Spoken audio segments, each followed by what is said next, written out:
अपने माँ बाप से मत टूट के चले, ठीक है। माँ बाप का जरूर बात निकलने से जरूर लगता है, लेकिन वही चीज़ आपको शिक्षित करती है, ठीक। लेकिन देखिए हमेशा एक चीज़ याद रखें, माँ बाप गलत नहीं होता, लेकिन आप लोग क्या करते हैं, माँ बाप को गलत मान के चलते हैं। कोई भी चीज़ आपको अगर अच्छा तरीका से आपको सिखाया जाता है, देखिए उनके लाइफ में क्या होता है, घटित होता है, इसलिए आप लोग को बताया जाता है कि ये काम नहीं करने के लिए।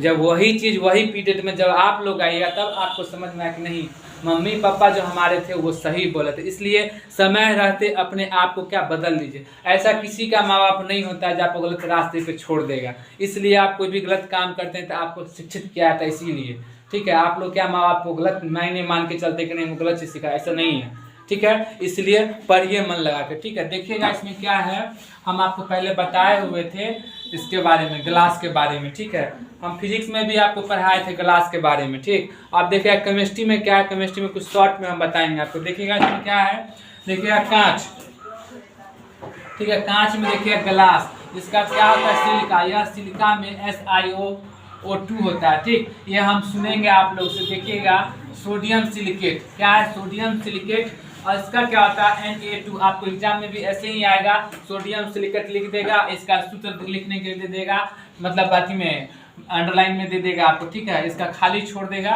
और लिख देगा रिक्त स्थान को इसको पूर्ति करें, ठीक है। तो इसको याद कर लीजिए, ठीक है। उसके बाद क्या है, कैल्शियम सिलिकेट, ये भी आ सकता है, मे भी, ठीक है। क्या है, खाली स्थान में ये लिख देगा, ये भर देगा, अगर ये दे देगा, ये दे देगा, ठीक है। ये लिख के कहेगा, ये लिखने के लिए इसका नाम पूरा लिखिए, ठीक। उसके बाद देखिए का मिश्रण होता है, ठीक। क्योंकि यह मिश्रण यौगिक नहीं होता है, यह इसका निश्चित रासायनिक सूत्र एवं रासायनिक गठन नहीं होता है, ठीक। इतना तक आप हो गया था। अब आगे देखिएगा, यह कांच का एक अतित द्रव सुपर कोल्ड लिक्विड है। क्या है, सुपर कोल्ड लिक्विड है। देखिएगा आपके घर आसपास में देखिएगा कांच जो लगता है घर में, देखते होइएगा जैसे कि फर्श वगैरह पर, टेबल वगैरह पर यूज होता है, वही कांच ग्लास के बारे में हम बात कर रहे हैं, ठीक। उसका देखिए अति अगर सिरे ठोस होता है, इसका जो लगन मिश्रण में संगठन पर क्या होता है, निर्भर भी करता है, ठीक।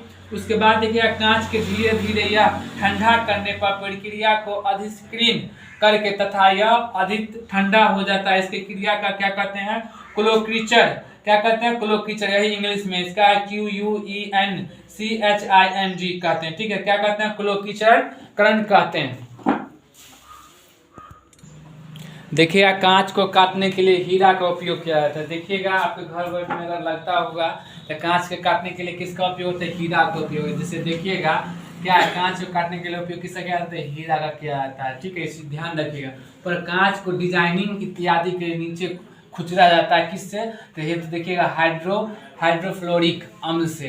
जो खुदरा का टाइप का जो डिजाइन बनाया जाता है उस पर किससे खुदरा जाता है, हाइड्रोफ्लोरिक अम्ल से, ठीक। उसके बाद देखिएगा और हीरे का उपयोग करते समय कांच का क्या आता है, हाइड्रोफ्लोरिक अम्ल जो HF, क्या है, शॉर्ट फॉर्म में क्या है, HF, हाइड्रोफ्लोरिक अम्ल। इसका क्या होता है, इसका फ्लोरिक अम्ल, ठीक। हाइड्रोफ्लोरिक अम्ल के प्रभाव से ही यह घुलनशील सिलिकेट में बन जाता है। तो देखिएगा कांच के प्रकार में पहला में देखिएगा यह मृदु, क्या है, मृदु कांच में देखिएगा यह 600 डिग्री सेल्सियस ताप पर नर्म होने लगता है, तब देखिएगा ग्लास या बोतल बनता है। आपके घर में आसपास में देखिएगा बोतल जो खिड़की वगैरह में जो लगता है, कांच लगता है, वो कितना ताप पे मतलब क्या होता है, ठंडा होता है, मतलब नर्म पूरा हो जाता है, ठीक है। तो ये सब चीज़ एग्जाम में आपको आएगा, बोल दिया जाएगा कि कांच को कितना पर नर्म होता है, तो कितना लिखिएगा, 600 डिग्री सेल्सियस पर, क्या है, 600 डिग्री सेल्सियस पर क्या होता है, ये नर्म हो जाता है, तब कोई आकार शेप होता है। कांच वैसी बोतल थोड़ी ना बन सकता, तो क्या होता है, नर्म क्या है, क्या मिलाया जाता है, तो हाइड्रोफ्लोरिक अम्ल के कारण क्या होता है, ये प्रभाव से क्या होता है, घुलनशील, घुल जाता है, क्या होता है, सिलिकेट बन जाता है। तो देखिएगा 600 डिग्री सेल्सियस पर नर्म होने लगता है, तब क्या होता है, ग्लास, बोतल, खिड़की, कांच इत्यादि। जो कंचा खेलते हुए या बचपन में जो गोली बोलते हैं कंचा खेलने वाला, वो भी इसी से बनता है, ठीक। उसके बाद देखिएगा कठोर कांच में यह लगभग 800 डिग्री सेल्सियस ताप पर नर्म पड़ता है, ठीक। देखिएगा बीकार में, बीकार, उसके बाद क्या, परख नली, फ्लक्स इत्यादि। देखिएगा केमिस्ट्री लैब में जहाँ प्रयोगशाला होता है वहाँ पर देखिए एक बोतल नुमा जो होता है बहुत हार्ड होता है, ठीक। तो वो उससे बनता है, ठीक। बीकार, परख नली, जहाँ जो मतलब टेस्ट जांच वगैरह किया जाता है वहाँ पर देखिएगा, वहाँ पे रखा हुआ होता है। उसके बाद देखिएगा क्या फ्लेक्टन कांच में इसका जो क्या होता है अपवर्तनांक ज़्यादा होता है। इसमें प्रिज्म जैसे लेंस इत्यादि, प्रिज्म आपको पढ़ाएंगे, देखिएगा जब प्रिज्म का जो होता है उसका हम दिखाएंगे भी प्रिज्म में कैसे होता है, प्रिज्म में और लेंस में। लेंस में जो देखते होइएगा जो बचपन में अभी भी देखिएगा जो धूप के अति रेस लगाइएगा तो कागज जल जाता है, वही लेंस के बारे में आपको बात करूँ, पढ़ाएंगे भी, ठीक है। उसके बाद देखिएगा कि एक कांच और आता है जो ग्लास आता है, देखिए आपको मोबाइल पर जो टेम्पर ग्लास जिसको बोलते हैं, ठीक है, टेम्पर ग्लास देखते हुए जब आपको फ़ोन पे जो लगा हुआ रहता है ऊपर में उसको क्या बोलते हैं, टेम्पर ग्लास या ग्लास, वो भी इसी से बनता है, ठीक है। देखिए क्या अभ्रक, देखिएगा आप आगे जो यूज करते हैं आयरन, आयरन के नीचे में देखिएगा जो परत लगा हुआ अभ्रक का ही रहता है, ठीक है। उसके बाद देखिएगा उसका जो होता है इसमें देखिए क्या है, इसको बोलते हैं अभ्रक को क्या, मैकिया, MICA, ठीक। उसके बाद देखिएगा अभ्रक एक क्या है, जटिल प्रकार, हाँ देखिए यही अभ्रक जटिल क्या है, सिलिकेट यौगिक होता है। आपको एग्जाम में ऐसे भी आएगा अभ्रक किस प्रकार का यौगिक है, तो अभ्रक क्या है, एक जटिल प्रकार का क्या है, एक सिलिकेट यौगिक है, ठीक। उसके बाद देखिएगा जिसमें क्या पोटेशियम और सोडियम और लिथियम जैसे तत्व क्या होते हैं, पाए जाते हैं, ठीक। यह एक प्रकार का महत्वपूर्ण घनत्व खनिज है। यह उष्मा का चालकता एवं विद्युत का कुचालक होता है, क्या होता है, विद्युत का कुचालक होता है।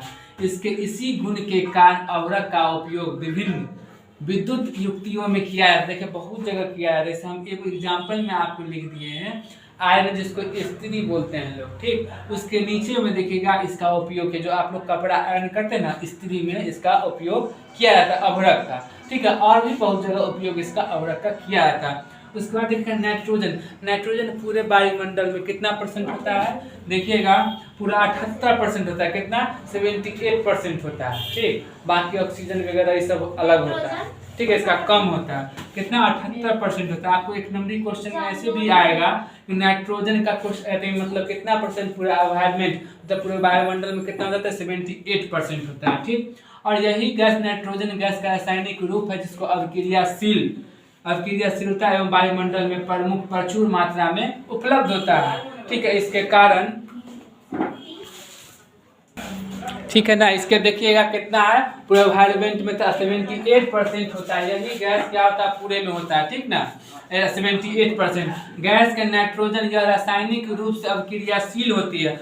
यह अवक्रियाशील देखिएगा वायुमंडल में, जैसे वायुयान, जैसे कि प्लेन वगैरह में देखिएगा जिसके टायर में इसका क्या होता है, गैस भरा होता है, देखिए हम लिखे भी हैं, देखिएगा यह वायुयान में प्रचुर मात्रा में उपलब्ध होता है। इसके कारण इसके रैक्सीन क्या है, रैक्सीन कारण वायुमंडलों में इत्यादि टायरों में भरते समय कार्य में बैंक एवं रेक्सिट क्या है, एक्सीटेड संरक्षण के लिए भी उपयोग किया जाता है, क्या, नाइट्रोजन का उपयोग किया जाता है। आपको एग्जाम में ऐसे आएगा कि नाइट्रोजन गैस का उपयोग कहाँ होता है या कितना परसेंट होता है पूरे वायुमंडल में, तो आप कितना बोलिएगा, 78% क्या होता है, वायुमंडल में होता है। उसके बाद देखिएगा इसका उपयोग कहाँ कहाँ होता है, वो देखिएगा तो इसका उपयोग प्रचुर मात्रा में उपलब्ध के कारण क्या, रैक्सीन कार वायुयानों में इत्यादि टायरों में भी किया जाता है, क्या, टायरों में भी किया जाता है, ठीक। टायरों में भरते हैं और कार बैंक में क्या है, एक्सीटेड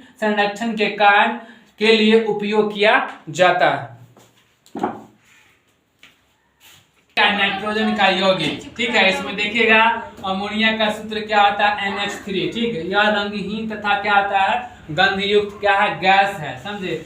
ऐसे मानिएगा यौगिक में क्या है, ये गैस है, क्या है, अमोनिया क्या है, गैस है, ठीक है। इसका क्या है, NH3, यह रंगहीन तथा क्या है, गंधयुक्त गैस है। ऐसे मूत्रालय के समीप तीक्ष्ण गंध के कारण, ये देखिए पहले क्या होता है, वो अति होता है, क्या कहते हैं उसको, अमोनिया। देखिए यह रंगहीन एवं गंधहीन गैस, जैसे मूत्रवाशय में देखिएगा इसका महक आएगा जो तीक्ष्ण, आपको समझ में आएगा जब अमोनिया में कैसे कन्वर्ट होता है, ठीक। उसका यही कारण है कि गैस अमोनिया का प्रयोग आंसू गैस में किया जाता है। कहीं कहीं देखते होइएगा कि ज्यादातर उग्रवादी तबाह करता है, देखिएगा तो वहाँ क्या करता है, लोग अमोनिया गैस ही छोड़ देते, सबका आंख से आंसू भी आने लगता है। देखिएगा अचानक किसी को टेंडम आंख से आंसू आना, देखिए आंसू गैस भी होता है। तो उसी टाइम में आँख से मतलब वो गैस छोड़ा जाता है। कब? आंसू गैस, ठीक है, आंसू गैस किया जाता है। ठीक, इसका औद्योगिक उत्पादन में हेबर एवं विधि द्वारा किया जाता है, जिसके अतरण उत्प्रेरक में देखिए यह क्या है, मॉलिब्डेनम उत्प्रेरक विधक की भौतिक भांति प्रयोग किया जाता है। इसमें देखिएगा अमोनिया जल में विलय गैस है, इसका जलीय विलयन में क्षारीय होता है, जो जलीय लिटमस को क्या करता है, नीला कर देता है। आपको एग्जाम ऐसे भी आएगा, अमोनिया जल में जब विलय होता है तो इसका जलीय विलय पर क्या लिटमस पर कौन सा कलर से बदलता है। देखिएगा यहाँ लिखा हुआ है जल, क्या है, जल लिटमस। ठीक, लिटमस को क्या करता है, नीला कर देता है, क्या नीला कर देता है। उसके बाद देखिएगा यह यूरिया अमोनिया सल्फेट आदि बनाने में इसका क्या होता है, उपयोग किया जाता है। N2O क्या है, N2O यह रंगहीन तथा कुछ क्या आता है, धगित्व होता है, क्या धगित्व गंध वाली गैस है, जिसमें देखिएगा अल्प मात्रा में क्या सूंघने पर हंसी आता है। देखते होइएगा एक गैस है जिसको लाफिंग गैस वगैरह भी बोलते हैं, वो जब गैस छूटेगा ना तो आपको हंसी आएगा, आप ऑटोमेटिक हंसने लगिएगा। ठीक, उसमें क्या होता है, पर हंसी आने लगती है, ठीक है, जिसको देखिएगा, इसीलिए इसे क्या बोलते हैं, लाफिंग गैस बोलते हैं। क्या बोलते हैं, लाफिंग गैस। लाफिंग गैस अगर छोड़ दिया जाए, जहाँ लोग गुस्सा में है वहाँ छोड़ दिया तो लोग हंसने, ऑटोमेटिक लोग हंसना चालू कर देगा। ठीक, उसके बाद क्या है, नाइट्रिक क्या अम्ल, इसका क्या था, NHO3 यह एक प्रबल अम्ल है, जिसका प्रयोग विभिन्न रासायनिक अभिक्रियाओं को क्या अभिकरणों की तरह किया जाता है। जैसे देखिएगा क्या एक्सोरिजियम बनाने के लिए प्रयोग किया जाता है। उसके बाद देखिए अबरख विस्फोटक बम वगैरह बनाने में किया जाता है। क्या था, एंटी क्या है, TNT यह पेरिक अम्ल है, जिसको गन्नाटक क्या है, गन्नाटक बनाने में नाइट्रिक अम्ल क्या पर प्रयोग किया जाता है।